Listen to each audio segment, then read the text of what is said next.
All right, what's going on, brothers? I am in my car right now, in my vehicle. I just wrapped up at the gym, parked in my casa, so bear with me. So yeah, I started my letterbox career in like April, but I don't feel like I really popped off until May. May I popped off. I watched like 8 movies in May. It was generational. I'll leave my letterbox link down below. You know, I review everything I watch and stuff. So if you want that, it's down there. But I just want to make this little video. You know, I think it'd be fun to like rank every movie. You know, like S tier, A, B, C. You know, that in that kind of way. So let's start off. All right, brothers. So starting off in May, I watched this movie called Fargo. Now, Fargo is this kind of like little crime thriller movie. I'm not sure if you've heard of it. I really enjoyed Fargo. It's a really cool movie. Without spoiling it, it's basically this guy. He hires these people to kidnap his own wife because he wants money from his wife's father. Little bit of a tongue twister. But I thought it was a really fun movie. The movie takes place in Minnesota. Now, me being a Packer fan, I'm not a fan of the Minnesotians. You know what I mean? Fuck the Vikings. But this movie, you know, I'm like, okay, you know, maybe Minnesota's not that bad. You know what I mean? I really enjoyed their like the language, the way they talk to each other. They're like, oh, you betcha, you betcha. And then there's like the scene where they're just like, oh yeah. Oh yeah, oh yeah, you know, like, I don't know, that is way of speaking, and I really just, you know, enjoyed that. But overall, you know, the plot, the story, you got the, I don't know how to say his name, Steve Buscemi. I don't know how to say his name, but I guess he's a guy. I didn't know until I looked him up later. I'm like, oh, he's a guy. This motherfucker was in Spy Kids. He was in fucking Monster House. And of course, he got the dude from Shameless. I don't know his name. I'm like, I knew he looked familiar. Of course, Marge. You can't not speak about Marge. Fucking boss girl. That's the definition of a boss girl. Cop working pregnant, bro. She's a dog. Yeah, I just really enjoyed this movie though. I gave it 4 stars and I liked it. I left a little heart. So yeah, Fargo, in terms of rankings, I think I'd put Fargo in A, you know, because I really did enjoy it. It was a good movie. It's an hour and 30 minutes, give or take. It's a good movie, you know. I'm gonna put it at A.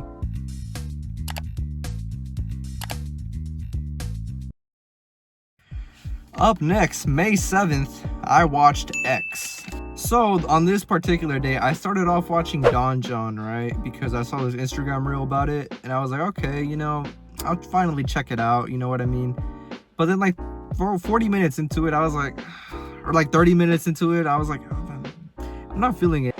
I'm not feeling it. If I'm gonna watch a good fucking movie about sex, I'm gonna watch fucking X, because it's on Netflix. I don't know if it still is, but when I watched it, it was on Netflix. So I finally watched X. X was a cool movie, you know what I mean? It's labeled as a slasher, but like for me, it didn't really give me slasher vibes. It was just kind of like a movie, you know? It was like an interesting movie. And also, just in general, movies that are like slashers, they don't really scare me. Slashers don't really scare me at all. They're just kind of enjoyable. It's kind of like Mortal Kombat, you know what I mean? You're there for the fatalities, you're there for the brutality, you know what I mean? In a respectful way. But the X was a cool movie, you know. It takes place in the 70s. I like the accent. Shout out Mia Goth, that's my dog. You got Kid Cudi, of course, Jenna Ortega. I like the main dude, the dude who's directing everything. I think his name was Wayne, right? That dude was cool, bro. I liked his fits. My favorite scene from X was when the fucking camera guy, when he was like, no Jenna, I forgot her character's name, but he was like, no Jenna, you know, you're not gonna be in this porno. And then she was like, when did you become such a prude? That scene was crazy, bro. I was like, I feel for him, bro. My heart. Yeah, X was cool, but a little spoilers. It is a little weird to watch at times, you know, because once again, little spoilers. You got Pearl, who's old. You got her, you know, trying to be all sexy and shit. You got these freaky ass old people, you know what I mean? It's a little unsettling to watch, but the movie, it's a good movie. I like the movie. I gave it a cool 3 stars on Letterboxd. I gave it a little heart as well. I still need to watch Pearl in preparation for Maxine this upcoming July. I'd put it at B though, B ranking. It wasn't an A for me. Not a C though, so I think B is a perfect place for X. Cool watch.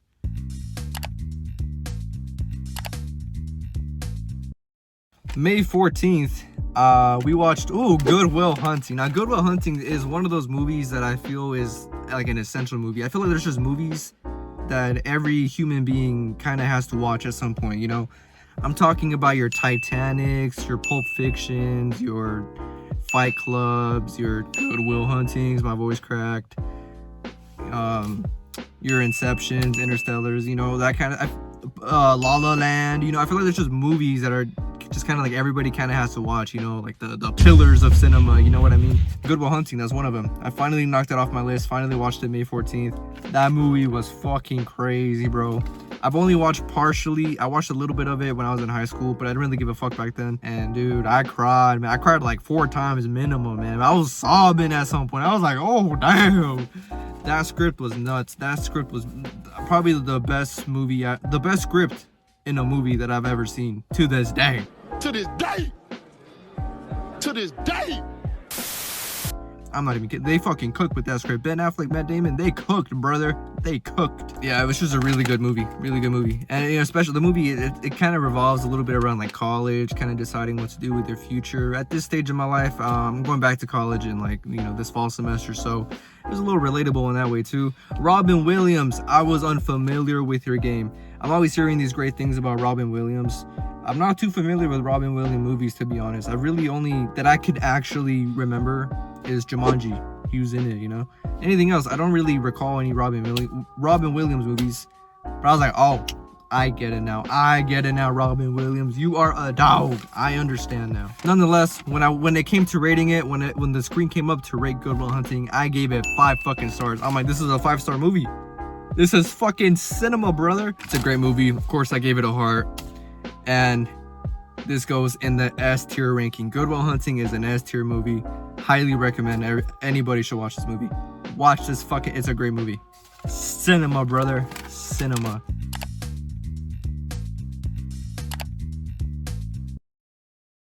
May 18th, I watched The Iron Claw. Woo! Now, The Iron Claw was a movie that I wanted to go watch in theaters, but I was trying to go with one of my friends, and the plans just never worked out. The stars never really aligned, so we didn't get to watch it. So I didn't get to watch it in theaters like I planned on it. So I just waited for it to release on streaming.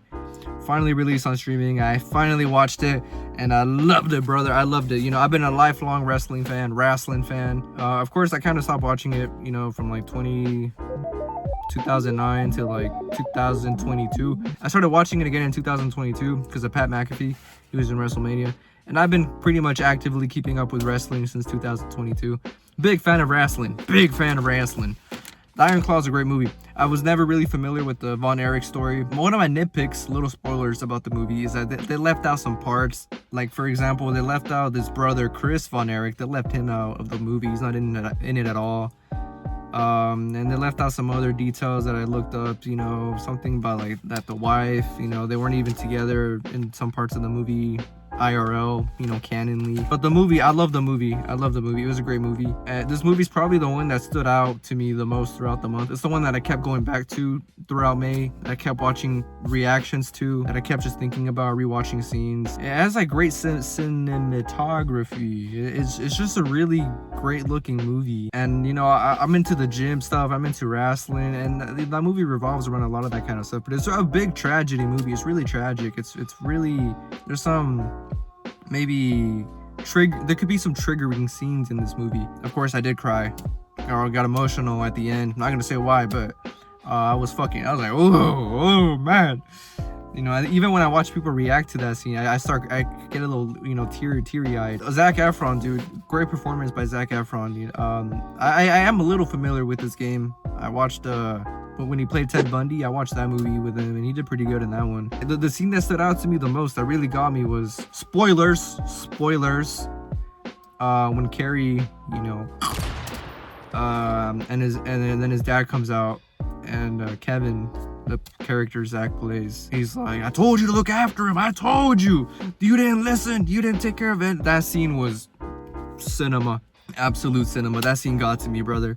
That was a great scene. Great acting by Zac Efron right there. The way his voice kind of like, you know, you could hear it in his voice. I love Iron Claw. Favorite movie of the month for me. But I don't, can I put it in S tier? It's funny. I rated it 4 stars. To be honest, looking back at it, I should have given it 4.5 stars just because I loved it that much. I did give it a heart. I feel like S tier should be like strictly for 5-star movies, but I'm gonna put Iron Claw in S tier. I really enjoyed it that much. It's one of my favorite movies. I loved it. I loved the Iron Claw that much. I'm gonna put that bitch in S tier. If I change my mind, I'll put it in A, but it's an S tier. It's a great movie. So we're putting it in S tier as of now.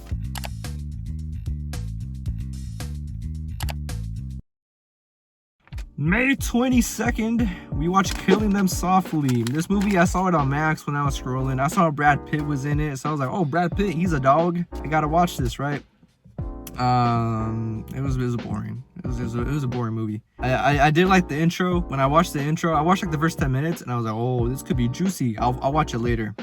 So I did watch it later, which was May 22nd. And I was like, I was just kind of bored a lot of the time. The movie's just kind of boring, you know what I mean? I didn't feel like it got juicy until like the last 40 minutes, maybe last 30 minutes. I did like Brad Pitt's character. He's a dog. Jackie, he was cool, bro. He's cool as fuck. There's some cool scenes, some cool little shots, you know, but overall, it's just, I don't know, it's just this kind of like grimy, you know, gloomy, boring movie, unfortunately. But the reason I rated it 2.5 stars, I was gonna give it maybe like 1.5, but my rating, it bumped up to 2.5 because spoilers. When he kills the guy at the end, he tells him he's not gonna kill him, and he's leaving him in a parking garage. I forgot his name, but he leaves him in a parking garage, and he's like, "What are you gonna do? What are you gonna do with the fingerprints?" And then he just fucking shoots him. I was like, "Oh shit!" That shocked me. I didn't think he was gonna kill him. I thought he was gonna keep his word, let him live. And then I gave it 2.5 because at the end, bro, Brad Pitt gave a fucking bar. At the ending of the movie, he was, you know, chopping it up. He was trying to get he's trying to get paid for his work. He just killed like 4 people, you know. And in the background, there's like this presidential bullshit going on. Brad Pitt gives, I love this fucking speech. He was like, he said, "Fire." This is a bar. This is such a bar. This motherfucker says, "America's not a country. It's just a business." Bar. And then after that, he tells him, "Now give me my fucking money." And then the movie ends. But the way he delivers that final line, the "now give me my fucking money," I was like, oh, that was cinema right there, brother. And then the movie ends. That was a great way to end it off. I saw this comment that was like, I feel like the whole movie just led up to that final speech, that final line, just saying, "Now give me my fucking money." Banger. So just for that, I gave it 2.5 stars. You know, for that final shock and that final little speech, 2.5 stars. No like this time. We're gonna put this movie at D.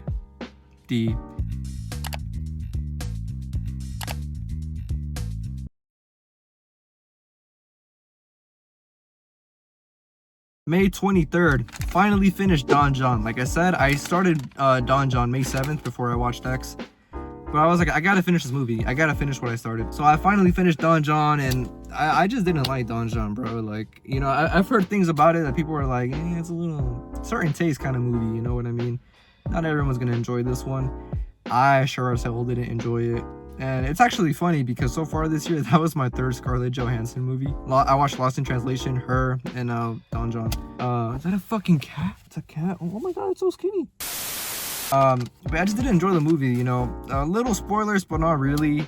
It's like every 10 minutes, this fool's fucking jerking off, and you're seeing it, you know. So like every 10 minutes, every 15 minutes, you're seeing fucking porn and him jerking off. Me personally, I'm not even really that big of a fan of sex scenes in movies. I know sometimes it's crucial for the plot, but just in general, you know, I just feel weird watching fucking sex scenes in movies. So with this one, yeah, it's like every 10, 15 minutes, he's fucking jerking it, you know what I mean? Or something with porn's happening, and yeah, it's a little weird movie. Didn't really enjoy it. I just didn't really enjoy it. I gave it 1 star. I was gonna give it half a star, but I gave it 1 star because I feel the movie in its heart, at its core, has a good message, which is, you know, kind of this maybe like porn addiction awareness kind of thing. I think that's what he was going for, because that's what the movie's about. The main character, Don John, you know, he struggles with, he's got this porn addiction, bro. He can't even keep a healthy relationship because he's got a fucking porn addiction. He says porn fucking gets him off more than an actual person, you know. So I give it a star because, you know, at its core, it's a good message, and that is real, you know, this porn addiction, especially now these days. But yeah, Don John, didn't really like it. 1 star.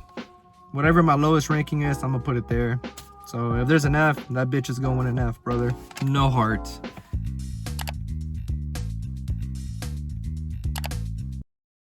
So yeah, that was all the movies I watched this month. If you want me to count short films, I did watch 2 short films, both on May 23rd. I watched this short film called Storytime. I saw it on Instagram, so I decided to check it out. It's essentially about this listeners listening to this podcast, and then the podcast becomes self-aware of the listener, and then some spooky shit happens.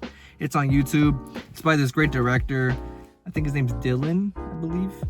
He also has this like generational short film called Portrait of God, which is like highly acclaimed. I've been meaning to watch that one, but that one actually looks really fucking scary, so I haven't watched it. But Storytime was cool. I like the concept. I like a lot of the shots. For a short film, I thought they, as my Letterboxd review says, I thought they maximized every second, every minute to, you know, execute a great story. It was really enjoyable. I gave it 3 stars. I liked it. Nice short film. And that was also my first ever short film that I've seen, so that was cool. And I also watched Remains by the same director. This one was about a mother mourning her dead infant. Now this one scared me a little more than Storytime, so I gave it 3.5 stars. Once again, I enjoyed it. Very creative work, very interesting concept. I'm sure the theme is just grief and just, you know, dealing with loss and all that. But it is spooky though. That one scared me more, so I gave it 3.5 stars. So with Storytime, we'll put it in B, and Remains, we'll put that in B as well.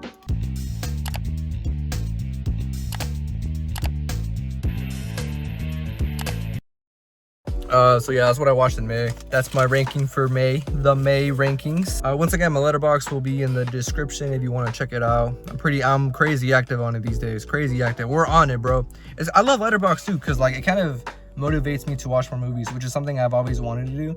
I just love it. I love it. I love cinema. But yeah, bro. Until next time, peace out, players. Happy watchings.